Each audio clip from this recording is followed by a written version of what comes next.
Bismillahirrahmanirrahim. Video yang ke-123. 123 pas ya. Belajar bersama faslun utawi iki iku pasal fi ahkamil i'tikafi ing dalam piro-piro hukume i'tikaf ya. Pasal sekarang ini adalah membahas tentang i'tikaf.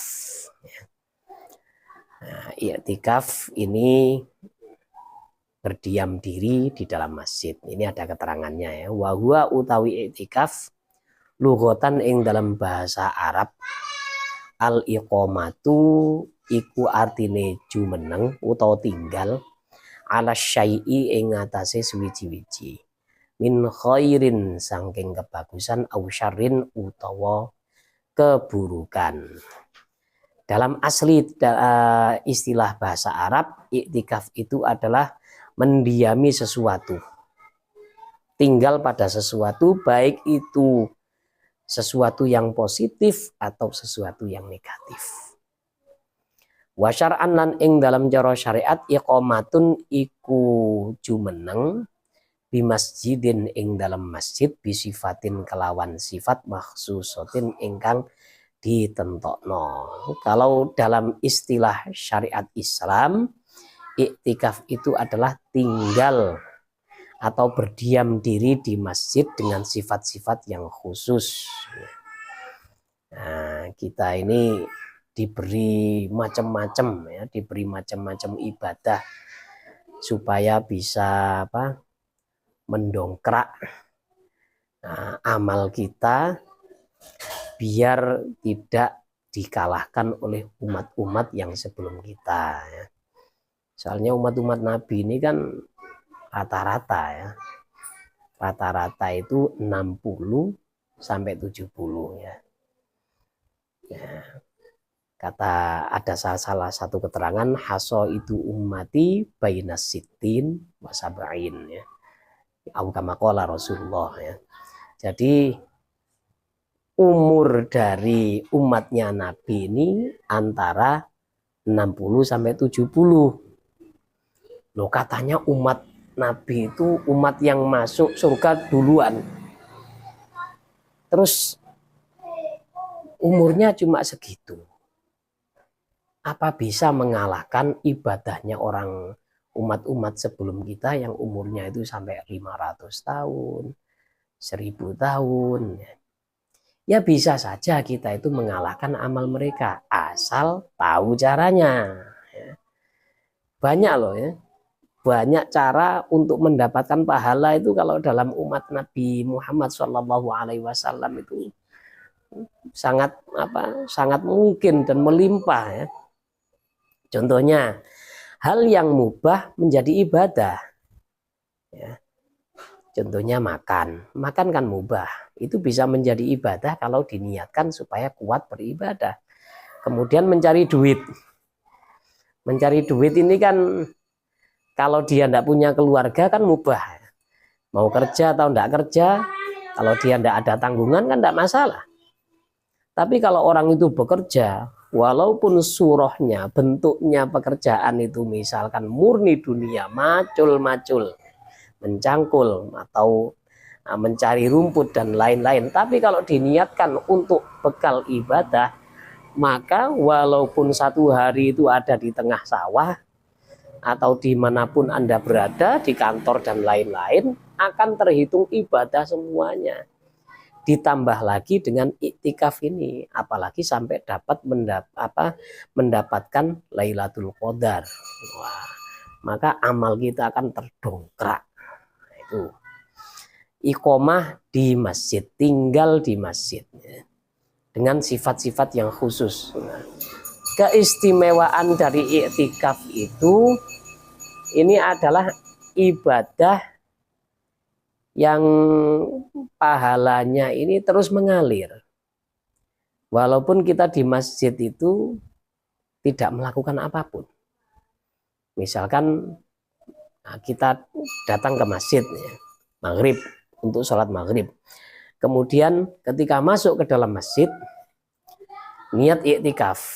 nawaitul i'tikaf fi hadzal masjidi sunnatan lillahi ta'ala, maka selama dia belum keluar, kemudian sholat maghrib sampai menunggu isya, selama itu walaupun nggak ngapa-ngapain, sudah capek sholat sunnahnya, tinggal ngelamun di situ atau tidur, tetap dapat pahala. Nah, ini i'tikaf ini ya. Wal i'tikafu utawi i'tikaf sunnatun iku kesunnahan, mustahabbatun ingkang dianjurkan, fi kulli waqtin ing dalam saben-saben waktu ya. Setiap waktu kita disunnahkan untuk beriktikaf di masjid. Jadi kalau musola tidak bisa. Makanya orang itu kalau membuat musola, wakofnya jangan musola. Ini ilmu ya. Ada orang mau ini kita buat tempat ibadah, sudah diwakafkan buat masjid saja. Jangan buat musola. Karena apa? Nanti tidak bisa iktikaf. Kalau dibuat masjid, walaupun tidak digunakan untuk Jumatan kan tidak masalah. Soalnya masjid itu kan definisinya kan bukan tempat untuk Jumatan, bukan ya. Tapi tanah yang diwakafkan untuk masjid. Nah itu kan bisa menjadi masjid walaupun tidak pernah dibuat untuk Jumatan. Nah, makanya kalau mau bangun musola sudah niatkan buat masjid. Kalau sudah diwakafkan musola dirubah menjadi masjid, ya tidak bisa. Karena wakafnya sudah musola ya, bukan masjid. Maka tidak bisa dirubah statusnya walaupun sudah ditulis nama masjid Baitus Salam atau Darussalam dan lain-lain ya. Tapi wakafnya pertama kali yang punya itu mengatakan musola, ya sudah musola. Ini. Jadi di masjid kita iktikaf ya. Setiap waktu. Kenapa kok kita itu setiap waktu dianjurkan untuk ke masjid kalau nganggur-nganggur ya. Karena masjid itu adalah tempat yang positif, yang mengandung energi-energi positif. Di situ tempatnya ini kalau dibuat untuk ibadah enak. Jenengan semuanya ini kalau termasuk saya, kalau mau tadarus di rumah itu pasti tidak bisa tahan lama. Tapi kalau di masjid kita baca Al-Quran sambil iktikaf atau menunggu waktu sholat isya ya. Insya Allah dapat setengah juz itu dapat ya. Kalau bacanya lancar ya. Tapi kalau bacanya Bismillahirrahmanirrahim ya minimal kan dapat berapa ayat kan tidak masalah ya. Tapi kalau di rumah, kalau rumah itu kan suasana dunia, nggak ada suasana akhirat, yakin terganggu. Baru mau ngaji Bismillah, ngaji wis Bismillahirrahmanirrahim. Kelunting, WA. Pasti ya. Wah itu ya. Makanya ada salah satu gerakan ya. Ada salah satu gerakan yang diprakarsai oleh ulama India ya. Gerakan dakwah yang datang ke masjid-masjid itu ya. 3 hari 1 bulan itu 1 kali keluar 3 hari. Jadi iktikaf 3 hari di masjid. Ya. Sasarannya memang masjid. Karena di masjid itu mereka ini yang ikut itu digembleng. Digembleng ibadahnya, digembleng iktikafnya, menjauhi urusan dunia. Ya. Kemudian silaturahimnya dengan tetangga-tetangga masjid juga dilatih. Ya pulang-pulang amalnya kuat. Gitu. Kalau mau latihan memang harus keluar. Katanya orang-orang ahli dakwah seperti itu ya. Dengan cara dakwah kan di sini kan banyak metode dakwah ya. Kalau metode dakwah dari ulama India ini kan memang seperti itu ya. Kok harus keluar sih? Kok harus ke masjid? Ya kalau di rumah memang tidak bisa. Karena suasana dunia. Sudah mau ngaji, anaknya nonton TV ya. Akhirnya apa? Ikut nimbrung. Wah, Kalau sekarang TV agak kurang menarik, anaknya buka YouTube, kemudian suaranya keras, akhirnya apa? Terpengaruh dengan suasana dunia. Lain kalau ada di masjid, ya. Apalagi sampai 40 hari di masjid terus atau 4 bulan di masjid terus, ya. Pulang-pulang seperti malaikat insya Allah. Dulu pernah memang kami pengalaman untuk masalah itu, ya. Pernah keluar 3 hari di masjid itu. Nah, kok harus keluar sih? Iya, kalau latihan itu harus keluar. Nanti lahan dakwah kita itu ada di kampung sendiri, ya. Kita menghadapi orang lain yang kita belum kenal kan enak daripada menghadapi orang-orang yang kenal, ya. Nah, kita kalau mau dakwah kepada orang tetangga-tetangga sebelah, ya, opo alah biasa ya. Itu kan tidak enak kan. Tapi kalau ketemu orang lain kan enak, ya. Nah itu. Terus ya mereka-mereka ini ya kadang-kadang hujahnya lucu, ya. Nah, orang kalau mau ahli dalam perbasketan, pervolian, kan latihannya tidak di dalam rumah, harus keluar. Harus ke lapangan. Kalau latihan di dapur itu sudah hancur semua itu. Voli kok di dapur, ya. Ya hancur nanti gitu. Jadi itikaf ini dianjurkan setiap waktu, ya. Kita nganggur, sudah selesai dari aktivitas kerja, nah, dan lain-lain, ada di masjid, ya. Wa huwa utawi i'tikaf fil asyri ing dalam 10 dino al awakhiri kang kari-kari min Ramadhana saking bulan Ramadan afdalu iku luweh utama minhu saking i'tikaf fi ghairihi ing dalam liyane al asyril awakhir li ajli talabi lailatul qadri karena arahe golek lailatul qadar. Kalau iktikaf di akhir bulan Ramadan, khususnya 10 hari terakhir itu sangat afdol, sangat dianjurkan untuk mendapatkan Lailatul Qadar. Lailatul Qadar itu hakikatnya seperti apa kejadiannya? Ya orang-orang yang pernah mendapatkannya itu ya ceritanya macam-macam.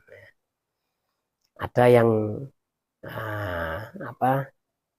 yang merasakan dunia itu pada waktu malam itu langsung sepi, senyap, ya. Suara-suara bising itu hilang semuanya. Ada yang seperti itu. Ada kawan kami yang ada di masjid ketika zikir sendirian membaca la ilaha illallah, suara satu orang ini berubah menjadi ribuan orang. Langsung masjid itu ramai, padahal tidak ada orang. Hanya dia seorang di dalam masjid itu. Kok bisa suaranya ribuan? Ya itu ternyata malaikat. Malaikat yang tidak terlihat itu tapi terdengar suaranya. Lailatul Qadar itu bila orang bisa mendapatkannya pada waktu itu dia ini disalami oleh malaikat Jibril. Pernah ada keterangan seperti itu, ya. Ya makanya kawan kami ini langsung kaget. Kok ada suara ribuan di dalam masjid, ya, padahal yang tinggal di sini hanya saya, kata kawan kami itu, ya. Nah, intinya di asyril awakhir itu kita disunahkan untuk iktikaf di masjid supaya apa? Supaya giat untuk beribadah, supaya kuat ibadahnya. Kalau di rumah ya seperti yang kami sebut tadi, ya, suasana dunia. Tapi kalau di masjid orang mau ngaji lama, mau banyak sholat kan mudah sekali, ya. Karena suasana akhirat di situ. Apalagi Masjid Nabawi, apalagi masuk ke Raudhah, wah sudah berbeda alam, ya. Orang kalau masuk Raudhah itu yang kami tanyakan, apa? Kalau orang-orang yang pernah haji atau umroh itu cerita, ya. Begitu berdoa, ini langsung bulu kuduk ini semuanya berdiri dan pasti menangis. Kalau orang yang beriman pasti menangis, ya. Di depan Ka'bah, ya, berdoa pasti menangis. Di Hijri Ismail pasti menangis, ya. Kalau orang beriman, ya. Ada yang orang itu menangis ketika ada di depan Ka'bah, ya. Ditanya, kok menangis sampean? Kenapa? Bukan karena terharu. Yung, saya bela-belain bayar mahal, ternyata hanya melihat batu kota. Lah kalau seperti ini ada kemunafikan dalam hatinya. Kok bangunan kota ini cok itu. Oh, saya kira pemandangan yang indah seperti di apa Hawaii dan lain-lain kan sebanding dengan uang yang dikeluarkan. Berarti dia tidak punya zauk, ya, tidak punya perasaan apa tersentuh alam lain itu tidak ada. Makanya bilang gitu ya. Naudzubillah kalau seperti ini. Ya memang ada orang itu haji, tidak pernah bisa melihat Ka'bah itu katanya ya. Entah dosa apa yang dia lakukan ya. Tapi supaya hukuman seperti itu hilang ya pokoknya ya taubat, harus istighfar sudah ya. Nah ini iktikaf di Masjid Nabawi, di Raudhah, waduh ya tambah apa suasananya itu tambah sip ya. Ya asal nggak diobrak-obrak polisi. Apalagi sekarang kan masih hangat-hangatnya orang pulang haji ya. Kalau hajinya itu haji reguler yang resmi enak, tenang. Tapi kalau hajinya Tom and Jerry ya gawat. Kemana-mana takut polisi. Kena deportasi. Wah ini tidak enak. Ya untung kawan-kawan kami ini ada yang dari Lumajang, dari Jember itu haji bukan pakai paspor haji, apa visa haji bukan, tapi visa ziarah atau visa furoda, masih lolos dari kejaran polisi. Alhamdulillah ya, memang bisa haji ya. Nah ini di 10 hari itu supaya apa? Ya supaya mendapatkan fadilahnya Lailatul Qadar. Pokoknya 10 hari terakhir kita harus menghidupkan malam.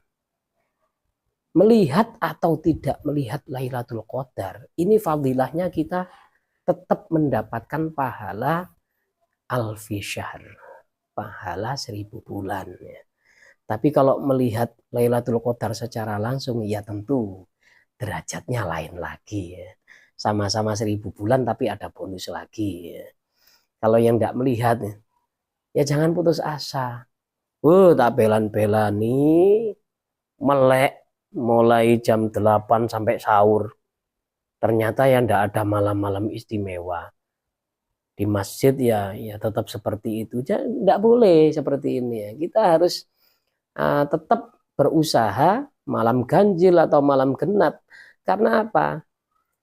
Kalau pas satu malam itu memang ada Lailatul Qadar, sementara kita tidak bisa melihat, ya tetap kita kalau kita sedang beribadah di situ, ibadah kita bernilai 1000 bulan dalam satu malam. Nah ini. Lah kalau melihat langsung, ya derajatnya naik lagi. Dan hati-hati ya, orang yang melihat Lailatul Qadar ini sebenarnya jangan cerita. Sebenarnya jangan cerita ke orang lain. Jadi kalau ada sesuatu keistimewaan, ini harus dipendam sebenarnya. Jangan cerita-cerita. Habis lihat Lailatul Qadar, langsung besok paginya menteng kelek. Bro, ugi kon. Kenapa? Aku membengi ketok. Awakmu kakean dosa, yang kebanyakan dosa tidak bisa lihat, nah malah meremehkan orang lain. Ramadan lagi tidak dapat itu saya. Atau orang mimpi bisa melihat Rasulullah, itu juga jangan bilang-bilang ya. Nanti Rasulullah tidak datang lagi. Kenapa? Biasanya orang yang cerita pada orang lain ini nggak bisa menjaga hati. Ada sedikit tinggi hati atau takabur, atau apa? Riak dan lain-lain, maka orang ini tidak akan didatangi lagi oleh Rasulullah. Jadi kalau ada seperti itu ya harus disimpan dalam hati ya, jangan sampai dibicarakan ya. Wahia utawi Lailatul Qadar inda Syafi'i ing dalem mungguhe Imam Syafi'i radhiyallahu an munhasiratun iku terbatas fil asyri ing dalam 10 dina al akhiri kang akhir min Ramadhana saking bulan Ramadan.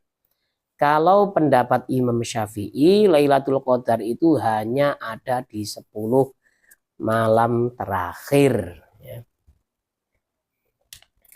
Fakullu lailatin mongko utawi saben-saben bengi muhtamilatun iku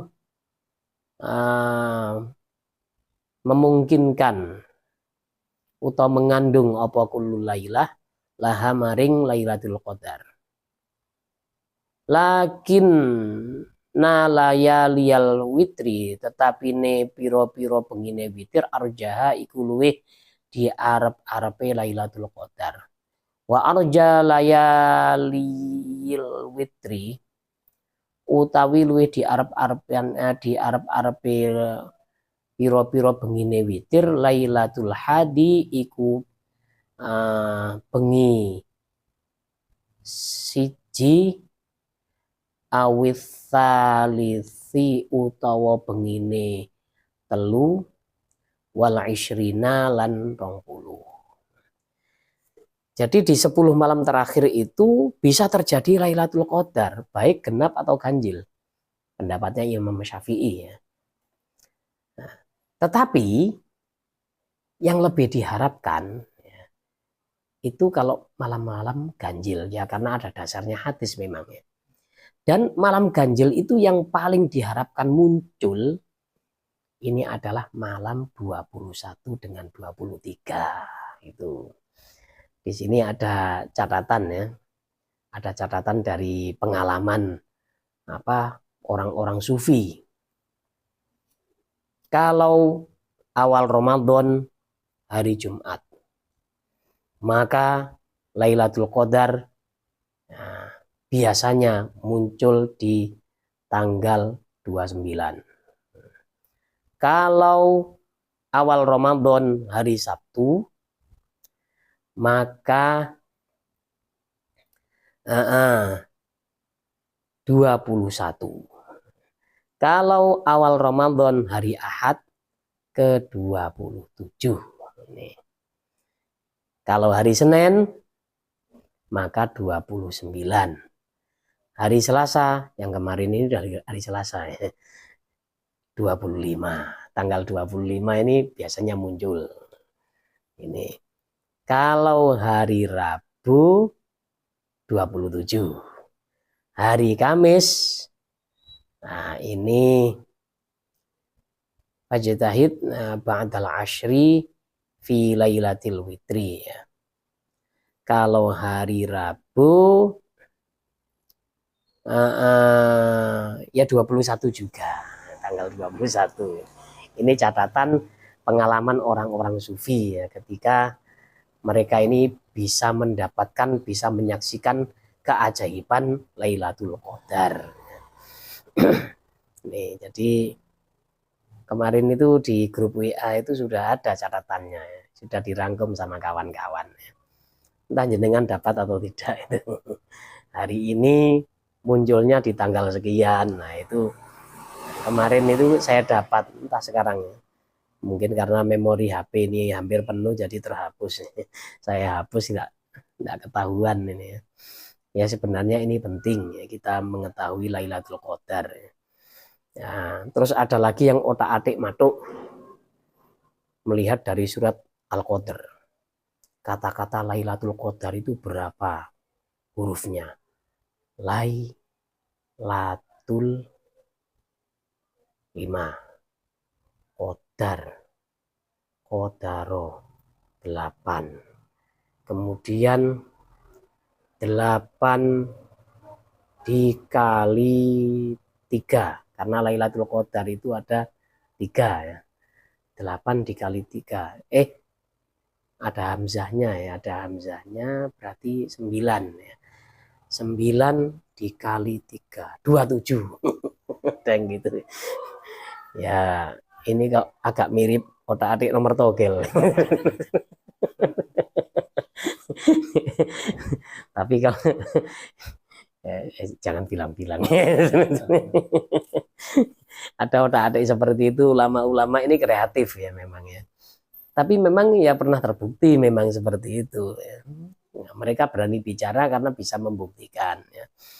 Alhasil pembahasan fikih kita kali ini sebenarnya bab i'tikaf, tapi pembukaannya adalah Lailatul Qadar. Kita akhiri dengan membaca doa kifarah majelis. Subhanaka Allahumma bihamdika asyhadu an la ilaha illa anta astaghfiruka wa atubu ilaik.